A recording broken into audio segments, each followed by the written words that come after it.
नाज़रीन हज़रात अस्सलामु अलैकुम व रहमतुल्लाहि व बरकातुहू। आज हम आपके लिए बड़ा ही दिलचस्प वाक़या लेकर आए हैं। नाज़रीन हज़रात, चैनल पर आप पहली बार आए हैं तो चैनल को सब्सक्राइब और वीडियो को लाइक ज़रूर कर दें मज़ीद इसी तरह की वीडियो देखने की। नाज़रीन हज़रात, अगर आपको ये ओरिजिनल वीडियो देखना है तो लिंक डिस्क्रिप्शन बॉक्स में मिल जाएगा इसका। दोस्तों, आज की वीडियो में हम बात करेंगे पंडित की एक जादूगरनी बेटी की, जिसको अल्लाह वाले ने बहुत बड़ी छिपकली बना दिया। ये सब कुछ कैसे मुमकिन हुआ? कहा जाता है कि एक गांव था जहां कुदरत की बेपनाह नेमतें थीं। अल्लाह ने वहां के लोगों को मालामाल किया हुआ था। ऐसी नेमतें कि जिनको देखकर इंसान अक्सर मगरूर हो जाया करता था। और सबसे बड़ी और बुरी बात ये थी कि वो सब गाफिल थे, अपनी शान शौकत और दौलत पर फख्र किया करते थे, क्योंकि हर एक दौलतमंद था और किसी के पास रुपए पैसे की कोई कमी नहीं थी। सब बागात वाले थे, खूबसूरत नहरें और दरिया थे वहाँ। और जब इतना कुछ किसी इंसान के पास हो तो वो मगरूर हो ही जाया करता है। ये किसी एक इंसान के पास नहीं था, बल्कि पूरी बस्ती बेतहाशा दौलतमंद थी। सिवाय चंद मुसलमानों के वहाँ पर काफिर ज्यादा थे और मुसलमानों के घर इक्का दुक्का थे। उनका एक सरदार पंडित, जिसकी एक बेटी थी जिसे वो बेतहाशा प्यार किया करते। बेटी बहुत ज्यादा अनापरस्त और अपने आप को ऊंचा समझने वाली थी। वहां पर जो गरीब लोग थे, जो मुसलमान थे, तमाम काफिर एक दूसरे की मदद करते, लेकिन मुसलमानों को देखने वाला कोई नहीं था। वो बेटी काला जादू करके गरीबों को जानवर बना दिया करती थी। तमाम मुसलमान उससे बहुत तंग थे। वो उन लोगों को गुलाम बनाती, मजदूर बनाती, और अगर कोई बात न मानता तो वो उन पर काला जादू करके अपने इशारों पर नचाती थी। उस बस्ती में इक्का दुक्का मुसलमान थे, जिनका कोई पुरसाने हाल, कोई बचाने वाला नहीं था। जब पंडित की बेटी का जुल्म हद से ज्यादा बढ़ गया तो मुसलमानों में से एक बुजुर्ग शख्स ने अल्लाह रब्बुल इज्जत से दुआ की, गिड़गिड़ाकर कि या रब्बे करीम, जो हमारी नस्लें यहाँ चंद एक बची हैं, उन नस्लों को तू बचा ले। इस पंडित की बेटी ने हमारा जीना दोभर कर दिया है। कोई भी हमारा मसीहा नहीं है, न दौलत है, न जिस्मानी ताकत है। या अल्लाह, हमारे लिए कोई ऐसा मसीहा भेज जो न सिर्फ ताकतवर हो बल्कि इस पंडित की बेटी को हरा दे। अल्लाह ने उस बूढ़े की दुआ को सुन लिया और यूं उस बस्ती में एक अल्लाह वाले को भेज दिया। और वो अल्लाह वाले यूं ही इस बस्ती में दाखिल नहीं हुए, बल्कि एक दिन एक अजीब वाकया हुआ। वो सरदार पंडित सैर के लिए जंगल में निकला।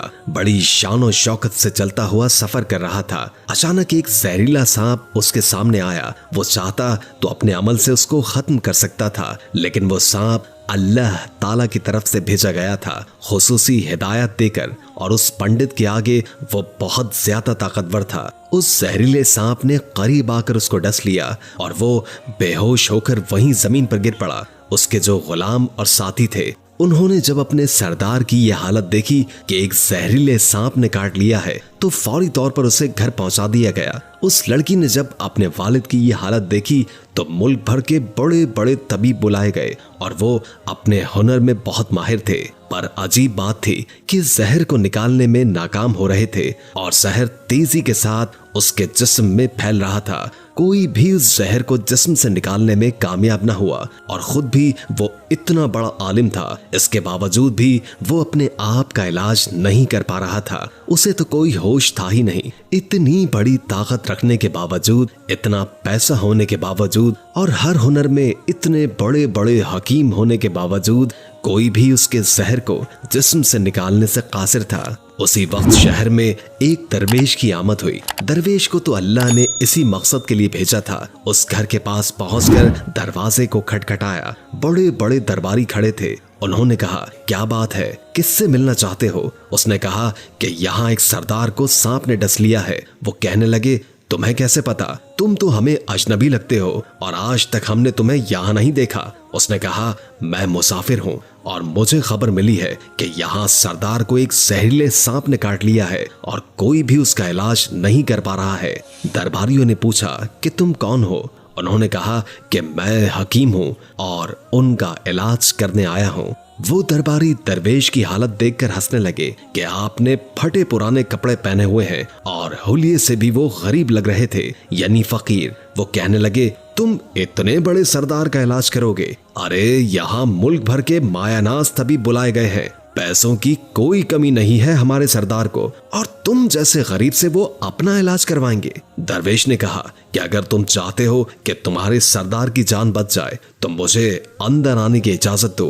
वो कहने लगे, ठीक है, हम अंदर से इजाजत लेकर आते हैं। वो अंदर आए और कहा, जनाब, बाहर एक गरीब आया हुआ है, हुलिये से फकीर लग रहा है, लेकिन कहता है कि मैं पंडित का इलाज कर दूंगा और वो जहर जो तेजी से फैल रहा है उसको निकाल कर फेंक दूंगा। वो कहने लगी, ठीक है, उसको अंदर बुलाओ। जब दरवेश घर के अंदर आए तो देखा कि पंडित जहर की वजह से तड़प रहा है और अपनी टांग को बार बार बिस्तर पर मार रहा है। वो पंडित के पैर की जानिब आए, जहां पर सांप ने काटा हुआ था उस जगह पर अल्लाह वाले ने थूक दिया और फौरी तौर पर वहां से भाग गया। पंडित के सारे साथी और बेटी फिक्रमंद कि ये कौन दीवाना था कि कमरे में आया और इलाज करने के बजाय उस जगह पर थूक दिया जहां पर सांप ने काटा था और भाग गया। उसको कोई गिरफ्तार नहीं कर सका। उसकी बेटी गुस्से से तलमला रही थी कि इसने तो बेअदबी की है, गुस्ताखी की है, मैं अभी अपने अमल से उसको जानवर बना देती हूँ।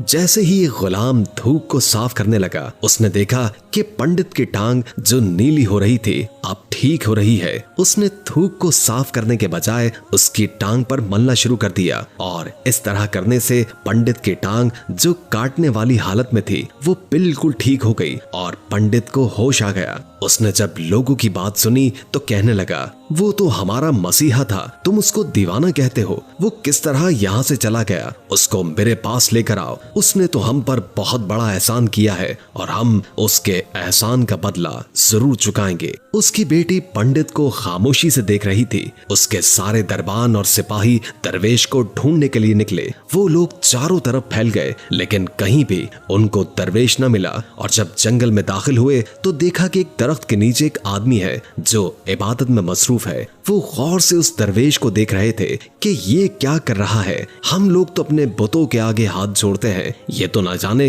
किसको सजदा कर रहा है। खैर, पंडित का हुक्म था, फौरी तौर पर दरवेश को पंडित के पास लाया गया। पंडित ने कहा, आप कौन हैं और कहां से आए हैं? सबसे पहले तो गुस्ताखी की माफी चाहता हूँ कि मेरे लोगों ने आपकी बहुत बेइज्जती की, लेकिन आपकी वजह से आज मैं जिंदा हूँ। हम गुनाहगारों की आंख आपको नहीं पहचान सकी, जिसके लिए मैं माजरत चाहता हूँ और आपसे इल्तमास करता हूँ कि मेरी तरफ से ये कीमती पोशाक और ये अरबी घोड़ा कबूल कर लीजिए। दरवेश ने मुस्कुराकर पंडित की तरफ देखा और कहा, ये घोड़ा और लिबास बहुत कीमती है। मैं ये लिबास पहनकर इस घोड़े के लिए घास काटूंगा तो क्या अच्छा लगूंगा? पंडित ने कहा, आप फिक्र न करें, घोड़े के साथ आपको खिदमत गुजार भी दिए जाएंगे। दरवेश बोला, इतने नौकरों और चाकरों और मालो दौलत के साथ इस रिहाइशगाह में तन्हा रहूंगा? पंडित बोला कि हुजूर, आपकी बात सुनकर मैं सोच में गुम हो गया हूँ, लेकिन ये मेरी बेटी आपके सामने है। बेटी बाप को देख रही थी कि बाप इसके बारे में क्या कह रहा है। पंडित ने कहा, मैं अपनी बेटी की शादी आपके साथ करवा दूंगा, लेकिन मेरी एक शर्त है कि जो कुछ मैं आपको दे रहा हूँ इसके लिए आपको अपने मजहब को छोड़ना होगा। मेरे खास मुलाजिम ने आपको इबादत करते हुए देखा है। हम बुतों के आगे सजदा करते हैं, उनकी इबादत करते हैं, और आप जिसके आगे सजदा कर रहे हैं वो आपका खुदा है और आप मुसलमान हैं। मैं आपसे एक गुजारिश करना चाहता हूँ कि ये सब कुछ ले लें और अपने मजहब को छोड़ दें। क्या आप ऐसा कर सकते हैं? दरवेश बोला, पंडित जी, आप अपना ये घोड़ा, अपना लिबास, ये माल दौलत और अपनी बेटी सब कुछ अपने पास रखें। मैं खुश हूँ कि मैं एक मुसलमान हूँ कि अगर ये तमाम नेमतें लेकर मुझे अपना मजहब छोड़ना पड़े तो मैं जान देकर भी अपना मजहब नहीं छोड़ूंगा। जिस रब ने मुझे पैदा किया, क्या उस रब को छोड़कर मैं आपके पास आ जाऊं सिर्फ इन चंद पैसों के लिए, दुनियावी चीजों के लिए? मुझे तो आखिरत की जिंदगी चाहिए और ये सब तो मुझे वहां मिल ही जाएगा। इसलिए मैं अपनी दरवेशी में बहुत खुश हूँ। अल्लाह ताला ने जिस मकसद के लिए भेजा है वो मकसद पूरा हो जाए। यहाँ के मुसलमानों पर बहुत जुल्म हो रहा है, बस उन्हीं के लिए मसीहा बनकर आया हूँ। ये कहकर वो जाने लगा तो तो पंडित ने कमाल अय्यारी से दरवेश को रुक जाने का कहा और कहने लगा कि मैंने माल देकर आजमाया और तुमको हर तरह से जांच लिया, पर तुम अपने मजहब को छोड़ने पर राजी न हुए। अगर तुम यही सब करने आए थे तो फिर तुम्हें किसी बात का भी डर नहीं है। क्या तुम जानते नहीं हो कि हम कितने ताकतवर हैं और हमारी बेटी अपने अमल में इतनी माहिर है कि तुम्हें यहाँ पर खड़े खड़े जंगली जानवर बना सकती है। फकीर ने कहा कि इसने जानवर तो बहुत से कमजोर लोगों को बनाया है, ये मुझे बनाकर दिखाए तो बात है। इससे पहले कि पंडित अपनी बेटी को मशवरा देता कि बेटी इस पर वार करो, अल्लाह वाले ने जादूगरनी पर एक फूंक मारी और वो उसी वक्त एक बहुत बड़ी छिपकली बन गई। वो कुछ भी नहीं कर पा रही थी। वो छिपकली इतनी बड़ी थी कि वहां मौजूद इंसानों से भी उसका कद ऊंचा था।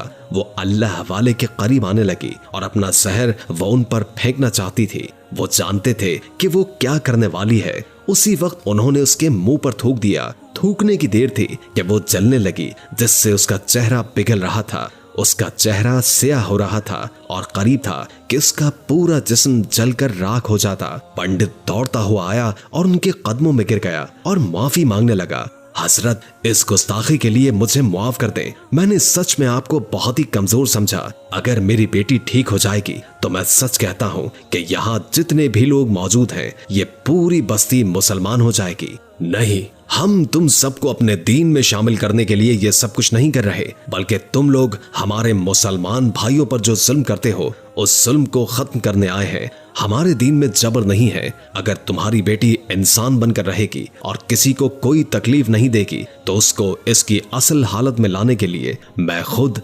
अल्लाह ताला से दुआ करूंगा। पंडित कहने लगा, हाँ, मेरी बेटी अपनी असली हालत में आएगी तो किसी पर कोई जुल्म नहीं करेगी, बल्कि अब मैं दिल से माफी चाहता हूँ कि मेरी बेटी ने जो कुछ किया है, ये आइंदा भी काला जादू और कोई भी अमल नहीं करेगी और किसी मुसलमान पर भी कोई सख्ती नहीं करेगी। बस आप एक बार इसको इंसान बना दें। अल्लाह वाले ने उस छिपकली पर दोबारा फूंक मारी तो वो इंसान बन गई और दरवेश के कदमों से लिपट गई और कहने लगी कि मुझे मुआफ कर दें, मैंने आपको बहुत कमजोर समझा। आप मेरे लिए एक हकीर इंसान थे, जिसके लिबास से, जिसके हुलिये से जो मुझे दीवाना फकीर लग रहा था। मेरे बाप की टांग का जहर आपने हटाया, इसके बावजूद मैं आपसे दुश्मन बनी रही। उस लड़की का आधा चेहरा सियाह हो चुका था। वो कहने लगी कि आज मैं अपने बाप के साथ आपके दस्ते मुबारक पर मुसलमान होना चाहती हूँ, बैत लेना चाहती हूँ और मैं ये वादा करती हूँ कि आइंदा इस बस्ती में कोई भी जुल्म नहीं होगा,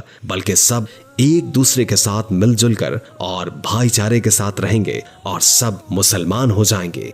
यूं एक अल्लाह वाले के हाथों पर पंडित और उसकी बेटी ने इस्लाम कबूल किया और फिर पंडित ने इस हवाले से अपनी बेटी की शादी कर दी और यूं इस बस्ती में अमन व अमान कायम हो गया। कल तक जो गुरूर करते थे, आज वो तमाम लोग आजिज़ी का पैकर बन गए। आखिर में अल्लाह ताला से दुआ है कि अल्लाह ताला हमें नेक अमाल करने और बुराई से बचने की तौफीक अता फरमाए। आमीन। उम्मीद है कि आज की वीडियो आपको अच्छी लगी होगी। अगर वीडियो अच्छी लगी हो तो लाइक करके हमारे चैनल को सब्सक्राइब कर दीजिए और कमेंट करके अपनी आरा से भी आगाह कीजिए और बेल आइकॉन को क्लिक कर दें ताकि हमारी नई आने वाली वीडियोस का आपको पता चलता रहे। अगर जिंदगी रही तो एक और वीडियो के साथ इंशाअल्लाह हाजिर होंगे। अभी हमें इजाजत दीजिए। अल्लाह हाफिज।